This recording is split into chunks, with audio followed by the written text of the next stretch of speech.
Asante sana Joash Onsare. Bila shaka Joash Onsare huyo akizungumza na baadhi ya wadhamini wetu na vile vile wageni mashuhuri tulioalika. Basi mtazamaji, kama nilivyokuambia, Waswahili husema hii ni shughuli ya kukata na shoka. Hapa patachimbika mtazamaji. Sina budi ila kukupitisha na kukuelekeza kwa mwenzangu Elizabeth Mutuku ambaye naungana naye hapa studio ya kwanza, aendelee na majadiliano yake pamoja na mbunge wa Mvita Mheshimiwa Abdulswamad Sharif Nassir. Naam, Elizabeth. Na bila shaka asante sana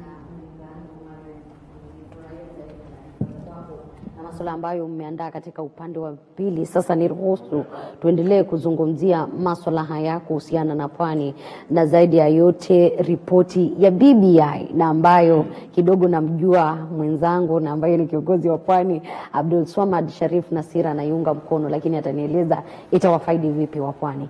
Ripoti ya BBI kabisa najua naunga mkono. Kwanza kabla hata sijasoma kokote, sijui niangalie kamera ipi. Kamera ziko kadhaa hapa. Ni sio?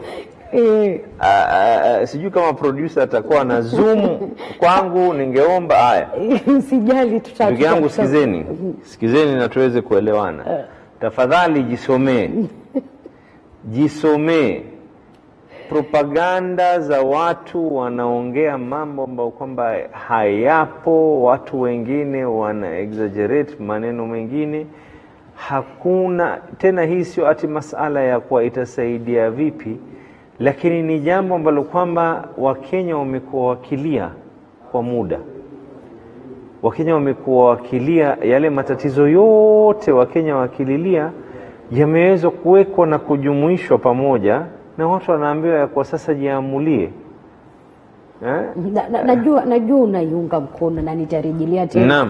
Unaiunga mkono, lakini huwezi kusema kwamba utaunga mkono pasi kujua. Mimi natafuta ule Mkenya anielezee sababu ya yeye kutoiunga mkono. Ni sawa tu. Tena ukienda na kuanza kuulizia watu wewe kwa nini huiungi mkono, hapa ndio ambao kwamba ile kwa lugha ya Kiingereza tunaanza kusema kwa we are personalizing this debate. Inarejelea tena ya kwa haya ni masala ambayo kwamba lazima yawe ni ya Raila, lazima yawe ni ya Uhuru, lazima yawe ni mtu fulani. Mimi nitakupatia mfano. Hivi sasa hivi katika BBI tuanze na masala ya vijana. Tuko na tax holiday, kutolipa ushuru. Vijana wakianzisha biashara zao ndogo miaka 7. Niambie ni lipi ambalo kwamba vijana wetu wamelikosa ama wamemkosea nani ikaambiwa kwa lile halifai? Ni kweli. Kwanza tunaanza kuzungumza masala ya vijana tu mwanzo. Private sector wataform shirika ambalo kwamba si la kiserikali. Mwenyekiti wake atakuwa rais, ili vijana wote kati ya miaka 18 wakiingia katika ile level ya kuwa mayouth wanaweza kuanza kuwa trained na kuwa engaged, ili waweze kuanza kuwa prepared, yani waanze kuingia katika masala ya kibiashara, kiongozi na masala mengine. Niruhusu nikukatize pale. Niulize. Ni kweli hayo masuala yapo katika BBI na ni kweli. Lakini kumbuka wakati ambapo BBI team ilipokuja katika upande wa pwani, yalikuwepo yale masuala mlisema kwamba hili na lile liangaziwe, lipo katika hii BBI. Sasa nitakwambia kitu kingine. Tulizungumza ya kwa tunataka ugatuzi uweze kuongezwa zaidi. Ugatuzi uweze kuongezwa zaidi. Katiba ya sasa inazungumza ya kwa 15% ya fedha zote kupitia hesabu ambazo kwamba Auditor General amezifanya katika mwaka uliopita, 15% zinaenda katika county.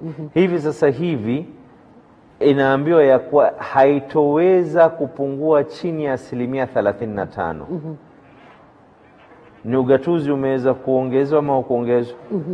Wale wenye kusema ya kwa sijui counties zitakuwa devolved, sijui kutakuwa kuna mwingine atakuwa yuko in charge, ile ambayo kwamba imezungumza BBI ni sawa, watu wawe encourage, yani waweze kupatiwa motisha magavana waweze kutengeza zile tunaita regional blocks ili kuweza kusaidia kiuchumi, kuweza kusaidia kijamii. Hivi sasa hivi tukizungumza, tukisema ya kwa tunataka umoja wa Pwani, tukizungumza ya kwa tunataka kuzungumza kauli moja, tuko na katiba ambayo kwamba sasa tunazungumza ya kwa it is encouraging the formation of regional blocks. Kweli? Sasa hivi hii BBI inazungumzia masala haya. Wacha mambo mengine, watu wanazungumza habari ya masala ya corruption. Kila Mkenya sasa hivi ukizungumza na kwamba ni masala ya ufisadi. Hivi sasa hivi wacha ya kwa kila mmoja utasikia huyu kuna mahelikopta, mwenye mahoteli, mwenye manini. Hivi sasa hivi your wealth declaration form, kama wewe unataka hii BBI vile inavyosema, ikiwa wewe unataka kuchukua nafasi yoyote ya umma, wealth declaration form yako sasa hivi, mimi kama mjumbe nikitaka kusimama na natengeza ile karatasi yangu wa wealth declaration, uwezo wangu mimi na ni kitu fulani inachukuliwa inawekwa pahali fulani katika safe. Hivi sasa hivi BBI ikipita, wewe kama mwanahabari utaingia katika internet na kuweza kujua thamani ya Abdulswamad Sharif Nassir ni hii na hii na hii. Kiukweli sio ile ambayo ni ya kulazimisha. Tena sasa imeongezwa zaidi. Imeongezwa zaidi ya kwa ili tuweze kuencourage, kuweza kuwatia motisha Wakenya wawe na hamasa. Ikiwa wewe unajua ya kwa kuna ufisadi fulani ulitendeka pale, unapatiwa protection kwanza wewe. Kisha unaekewa sahihi hapa, ikiwa kweli yale maneno ulioyatoa ni kweli, huyu ni mfisadi na aliiba hapa. Pesa zikipatikana 5% ni yako wewe, ambayo kwamba uliweza kupiga zile kelele. Kando na kwa serikali itakuwa ina uhakikisho ya kwa identity yako imeweza kufichwa. Naoni kidogo hili vile vile linaweza kutumika vibaya kwa baadhi ya watu kufanya nini, kwa sipati neno sahihi, kama ni mimi nakuchukia kutoka pale na hakikisha kwamba nitatafuta namna ya kukufix. Kwanza mimi nikwambia kitu kimoja, hata kijembe pia kimeundwa, yule aliyekiunda hakukiunda ya kwa kiweze kuwa na athari, amekiunda kile kijembe kiweze kuwa na afueni.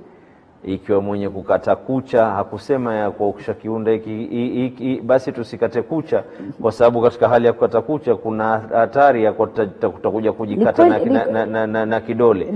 Hatuwezi, nchi haiwezi kuendeshwa kulingana ya kuwa kutakuwa na jambo hili na jambo hili, na tayari BBI imeweza kuangalia na ikaweza kuliwaza ya kuwa kutakuwa kuna mmoja. Dadangu Liza ataliuliza swali kama hili na ikasema ya kwa sasa kisheria yule ambaye kwamba ataweza kuuliza maswali yake, na wewe utakuwa ikiwa simu hizi, ikiwa wewe wasema simu hizi, ikiwa wewe wasema pesa ulizitafuta kwa halali, una tatizo gani kuweza kusema ya kwa mimi thamani yangu ni hii? Useme ya kwa mimi hizi hoteli nilizijenga kwa pesa hizi, mahelikopta yote ambayo kwamba nilizinunua nilizipata pesa hivi, kuna tatizo gani? Sawa, hayo ni baadhi ya mambo ambayo ni mazuri katika ripoti ya BBI. Najua umeandika mengi pale ili kuweza kunijibu, lakini nimeandika kwa sababu nimesoma na nataka kila mmoja ajisomee. Sawa, umesoma, lakini vile vile kuna swala la kuongezea nafasi za ama kupanua serikali. Wengi watakuuliza hivi kabla unijibu. Wengi watauliza hizi nafasi 5 ambazo zinaongezewa pale juu ndizo ambazo zitasuluhisha migogoro ambayo imekuwa ikisuluhisha. Sasa mimi nikuulize swali moja. Hivi sasa hivyo Amos Kimunya nafasi yake ni nani? Ni majority leader. Haya. Sasa angalia, BBI tena imeweza kuweka wazi ili wale ambao kwamba ni naysayers, Kiingereza tunasema ya kwa tunatafuta tu lile ambalo kwamba la kutia doa, imeweza kuweka wazi katika ile katiba. Rais akishaweza kuchaguliwa, hebu tuelewane. Rais akishaweza kuchaguliwa, anachaguliwa pamoja na naibu wa rais. Rais ataweza kutoa jina kati ya wajumbe, aseme ya kwa huyu nataka awe waziri wangu mkuu. Hivi sasa hivi tuko na afisi ya leader of majority. Afisi ya leader of majority haipo tena, so now atakuwa ni waziri mkuu. Tena yule waziri mkuu hapigiwi kura na chama kile ambacho kwamba kimemchagua peke yake. Jina likishaleza kuletwa pale, ni lazima 1% kubwa ya wajumbe wote waweze kumpigia kura, na ambao ni wengi katika bunge. Ikiwa wao ni wengi, tena imesema hivi na ziada ya kwa ikiwa rais anatoka katika chama, inawezekana ya kwa rais aweze kushinda uchaguzi, lakini wale ambao kwamba sio wale ambao kwamba ni wajumbe wakawa wengi ni kutoka kwa upande mwingine. Sasa hapa ndio demokrasia inapokwenda. Kwa rais anachagua jina likishafika pale wabunge wanapiga kura. Wakipiga kura wabunge, ikiwa wamelikubali ni sawa, ikiwa wamelikataa lile jina linaregeshwa, rais analeta jina jingine kuwa na prime minister mwingine. Lakini tena imeenda kusema tena zaidi, kwa sababu wengine wataanza kusema ya kwa gharama za kulipa prime minister, sio gharama za kulipa nini. Tayari imesema ya kwa hata kwa hana mshahara mwingine, mshahara wake utatoka kutoka. Unayoelezea mheshimiwa ni kweli na ninakubaliana nayo na ninaelewa, lakini ambacho sielewi ni kwamba hizi nafasi 5 zitasaidiaje Wakenya kuja pamoja? Sasa mimi nitakupatia mfano mmoja. Hivi sasa hivi tulikuwa tukizungumza masala ya SGR. Tena mimi nawapatia mfano na nangojea mjumbe yoyote aweze kusema ya kwa hii is not the right way for us to go. Ndio ambako njia sio. Mimi kama mjumbe mara nyingi na huzunika ya kwa naliuliza lile swali kwa sababu pale katika lile bunge hakuna mtu yoyote ambaye kwamba ni representative ya serikali ndani ya bunge.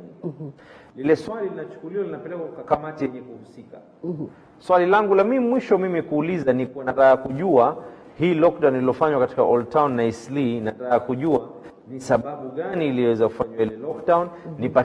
Nipatieni hesabu za watu ambao kwamba walioathirika, watu walioweza kustirika, na ni kitu gani ambacho kwamba serikali inafanya ili kuhakikisha kwa uchumi wa eneo hizi zilofungwa uchumi wao uzidi kuimarika zaidi, kwa sababu huwezi kusema ule ambaye kwamba aliyefinywa atapatiwa peremende moja na ule ambaye kwamba hakufinywa apatiwe peremende 2. Tufahamikiane hapo. Sasa mimi leo nikiuliza hili swali ni paka waziri mwenye kuhusika na afya akae na kamati ya afya waliulizwe swali. Hivi sasa hivi when you have representation of government katika bunge, kutakuwa na what is known as prime minister's answering time. Haya maswali yote ni lazima waziri mkuu azungumze, aweze kueleza. Tena sasa akizungumza tunajadiliana ana kwa ana katika lile bunge. Sasa tunazungumza ya kuwa inaleta natija gani? We simply bringing efficiency. Hii inaleta utendakazi uwe kwa haraka. Nakubaliana na wewe kufikia hapo. Kuna hili swala la seneti ambalo maseneta wanahisi kwamba bunge hili lao lilikuwa lifanywe ama lipewe majukumu zaidi, mtaka kujua majukumu ya seneti na majukumu ya bunge lile la kitaifa, na bali tuna hilo lipewe nguvu zaidi ili kuweza kuwavet wale ministers ambao watatoka katika hili bunge la kitaifa. Je, hili litaafikiwa katika ripoti yote? Unajua sasa hivi kwanza kama alivyozungumza rais, alivyozungumza party leader wangu mimi Raila Amolo Odinga, we now have a document that people can talk about. Tuko na karatasi ambayo kwamba watu wanaweza kuizungumzia. Na nawaomba na nawasihi tena wa Kenya, kwa sababu tabia yetu sisi tunazungumza ya kwa BBI sijui manake ni hii, BBI manake ni hii. We now have a document ambayo kwamba watu wanaweza kuisoma, kuitathmini. Mimi ni kama sasa unaniuliza masala hamba kwamba ni ya Senate. Proposal ambayo kwamba imetoka ni kwa wabunge watoke kutoka kwa National Assembly. National Assembly inahusika na masala ya serikali kuu, national government. Haijatokea hata siku moja ya kwa gavana yoyote anaweza kwenda katika bunge la kitaifa isipokuwa katika Senate ili kuweza kujibu maswali fulani na kuweza kufanya mambo fulani. Sasa wale mawaziri kutoka katika bunge ni kwa sababu their interaction will be with parliament. Kama vile magavana wanaweza kwenda katika Senate wakaulizwa maswali, there are issues that would be raised to do with the Senate. Masala ambayo kwamba ni ya serikali kuu yataweza kujibiwa na serikali ambayo kwamba ni bunge ambalo kwamba ni la kitaifa, the National Assembly, ambao kwamba ndio ambao kwamba bunge lilioko. Hivyo basi bunge la seneti litasalia jinsi lilivyo, na ikizingatiwa zaidi ile nafasi ya uwakilishi wa wanawake inatokea katika maeneo haya ya wanawake na kupelekwa katika bunge la seneti, kitu ambacho wengi wanahisi huenda likaondoa ile nguvu ya seneti na kuwa sio kitu sahihi kuweza kufanya, kuhakikisha kwamba wanawake wote wametupwa upande wa seneti, wengi wakiwa watakuambia kwamba hawa wanawake wengi hawatachaguliwa ili kuhakikisha kwamba wanawakilisha, lakini watakuwa ni ile kujazilia, na ambacho kitu ambacho maseneta wanahisi akistahili. Lakini nikizungumza nawe umeniambia kwamba bunge la kitaifa majukumu yake yatakuwa ama masuala mengi yatakuwa yakijibiwa na serikali ambayo itakuwa ikiketi hapa ndani, na ni mambo kwamba to do with national government. Sio katiba ya Kenya inasema ya kwa tuko na serikali kuu kidogo kuna mushkili kidogo, lakini amekuwa ni mbunge wa Mvita Abdulswamad Nasir Sherif akijibu kuhusiana na hili. Kwa sasa unaweza kunijibu kuhusiana na hili? Unajua kama nilivyokuambia ya kwa senators wao kazi yao ni kuangalia na to oversight mambo ambayo kwamba ni ya serikali za county devolution. Ndio maana ambao kwamba tulikae kwa Senate.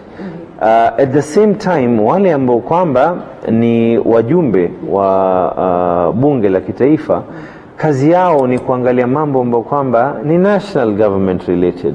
Sasa ukishaanza kuyachanganya namna hii, kwa nini basi tusianze kusema ya kwa lote hili lilivunjwa liwe ni moja? Kuna sababu yake. Hata katiba yenyewe inazungumza ya kwa we have 47 counties and they are distinct governments. Ni serikali. County ya Mombasa, county ya Kwale, county ya Kilifi ni serikali. They are a government on their own right. And the national government is also a national government. It is a government on its own right. Kufanya kuipa nguvu zaidi ya vile ilivyo. Tayari wako na nguvu. They already have the power. Sio kwa hawana nguvu zozote, wanazo nguvu. All we're saying is mambo ambayo kwamba ni ya serikali kuu, let them be more efficient. Na katika efficiency tunazungumza ya kwa mawaziri.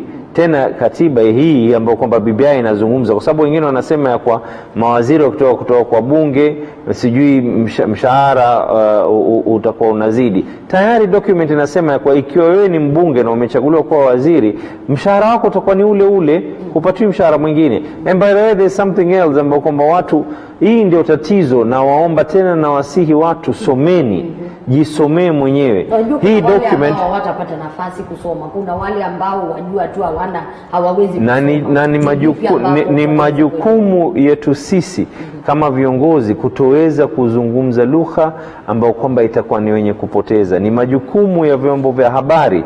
It is your social responsibility to ensure ya kwa yale ambayo kwamba yaliyoko katika ile report ndio ambayo kwamba yaweze kuelekezwa.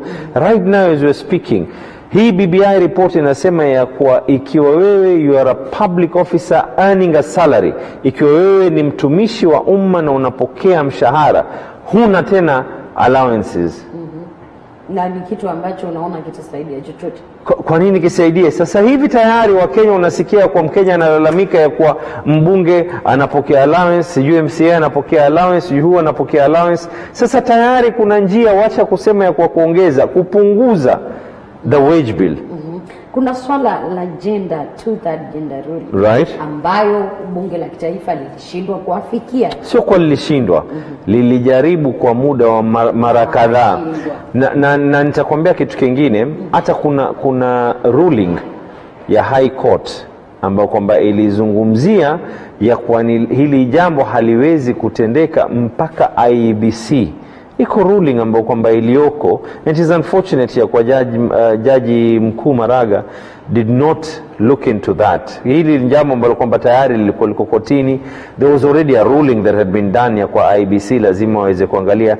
Now the BBI itself is saying ya kwa the Political Parties Act iweze kuangaliwa to the extent, hii Political Parties Act iweze kuangalia to the extent ya kwa tukianza hii gender rule ianze kuanzia level ya mashinani.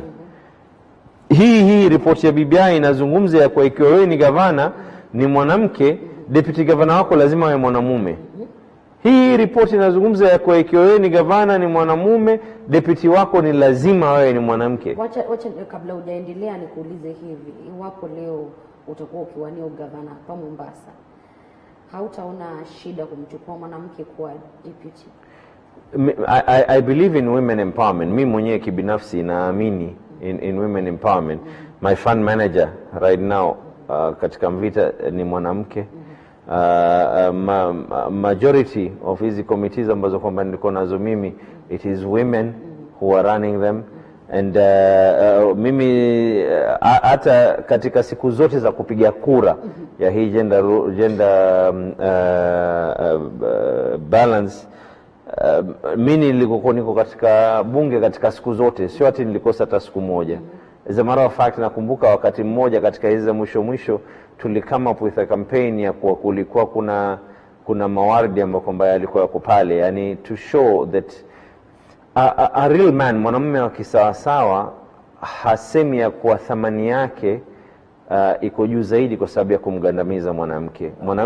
Mwanamume wa kisawasawa anaonesha thamani yake kwa kumuinua mwanamke. Ukiinua mwanamke unainua jamii. Wengi watakwambia, aswa wanasiasa atakwambia huwa anachagua yeyote ambaye atakuwa deputy wake kwa dhamana ambayo analeta katika uchaguzi wake. Tuseme wewe mwanamke ambaye atakuwa deputy wako anatoka eneo la Likoni, basi na awe na kura ambazo zitakusupport katika udhamana wako, na hilo ndio ama hiyo ndio changamoto kuu kwa hao ambao ni wanasiasa. Je, hilo litafikiwa vipi? Kwanza ukumbuke kwa afisi za gavana na deputy gavana si afisi ambazo kwamba ni za, naweza kusema vipi, ya kuwa ni za burudani. Ni afisi ambazo kwamba ni political offices. Hata wakitoka wataenda kufanyia kampeni. Sasa yule anayetaka kuchagua deputy wake atataka deputy ambaye kwamba ataongeza thamani ama atapunguza thamani. Unataka mtu ambaye kwamba atakusaidia kimawazo, atakusaidia kuweza kuhakikisha kwa mzigo ameweza na yeye kubeba, ili ideology zenu, fikra zenu zinaenda pamoja, ama atakuwa ni mtu ambaye kwamba akiulizwa swali wewe unaenda upande hii, anaenda upande hii. Tena sasa hivi deputy governor wengi sana wamekuwa wakilia. Hata ni Mombasa is one of the few counties katika Kenya hii ya kwa deputy governor amepatiwa docket. Deputy governor wa Mombasa ni waziri wa masala ya elimu pia katika kaunti ya Mombasa. Lakini ukienda katika maeneo yote mengine yaliyobaki katika Kenya, deputy governors wako more of a ceremonial. Ni very very ceremonial. Nikiondoka katika haya maswala sasa ya BBI, najua kuna ile foundation ya kwako. Niruhusu hata mimi vile nipe dhamana katika hiki kipindi chetu wakati huu. Kufikia sasa umefikia watu kama wangapi? Ni wengi ambao kwamba tumeweza kufanya. Kuna mambo mengine ambao kwamba nikifanya jambo ambalo kwamba ni la kutumia fedha za umma, si vibaya kuweza account na kuweza kusema ya kwa tumefanya jambo fulani. Kuna mambo mengine ambayo kwamba nitayafanya, pia si vibaya watu waweze kujua ili na wao waweze kuiga. Lakini kuna na mambo mengine pia si vibaya ikiwa unafanya kati ya wewe na Mungu. Lakini wajua hili, najua kuna wengi ambao wamefaidi kutoka kwake. Na hivyo basi ukihitaja itakuwa ni vizuri kwa hiki kipindi. Tumefanya mingi. Hata hivi sasa hivi tulizungumza na shule nyingi, wakasema ya kwa kuna watoto wengi sana. Hata kuna watoto wengine ambao kwamba wako katika shule za boarding katika maeneo yetu. Watoto wanakuja kutoka sehemu ambayo kwamba ni tofauti na hawana hata zile barakoa. Tuko na program sasa hivi, tumezungumza na Wizara ya Afya katika Mombasa na tumezungumza na shule juzi. We have to do continuous fumigation. Na tuko na program sasa hivi pia kuhakikisha ya kuwa, na hizi tayari zimeendelea kufanywa. And we now want to come up with na tayari tumeanza kuweka zile watering tanks. Tukiendelea kuishi the new normal. I think we just have to be in acceptance that Corona is here. Corona is here and it is here to stay. It is either we are going to be wise or we are going to die. Asante sana. Endelea kuifanya kazi nzuri ambayo endelea kufanya hapa Mombasa. Neno lako la mwisho katika kipindi hiki? Neno langu la mwisho ni kuwaomba, kuwasihi, kuwarai. Hata kama utakuwa ni mwenye kumpenda mtu fulani, lakini kuna mambo mengine pia si vibaya uweze kujisomea. jisomee, sio and we have one, then tuna tabia moja sisi kama binadamu, unaweza kutumiwa kitu chochote katika WhatsApp basi ndio ikawa ndio sheria ya Kenya. Wacha sheria ya Kenya, yaani utaweza kukiamini kuliko hata sheria ya Mungu. Mola Mwenyezi Mungu asitujalie tufike katika kiwango hicho, lakini ndio ilivyo kama binadamu. So I urge you, na warai na wasihi, someni tuweze kuangalia. Watu wanazungumza habari ya mambo mingi sana yanaotuathiri sisi kama Wakenya, yanaotuathiri vijana wetu, mambo ya employment. We are looking at creating youth employment centers katika kila county. Ndio inaozungumza katika BBI. BBI inazungumza mambo ya encourage our national values and our cultures. We're even saying ya kuwa tena hii ambayo kwamba unajua kuna kitu kingine, utu hauwezi kufundishwa tu hivi hivi. Sasa inazungumziwa ya kwa ile thamani ya utu na ile ianze kutoka katika mashule, ethics ya kwa watu wajue ya kwa corruption ni kitu kibaya kinaanzia pale chini. Tena itakuwa ni compulsory subject in school. Asante. Shukrani za dhati mpenzi mtazamaji kuchagua kutegea TV47. Bila shaka kwa namna hiyo na kwa mpigo ndio hivyo tumezindua studio zetu katika upande huu wa pili wa Mombasa. Mimi nafahamika kama Elizabeth Mutuko, mwenzangu amekuwa Mwacharo, kazi kundu ambayo wamefanya. Lakini kwa sasa utaniruhusu nielekee katika kaunti ya Nairobi ambapo wapo wenzangu Andrin Kilemi na Paul Kirobi watujuze yaliyopo katika eneo hilo.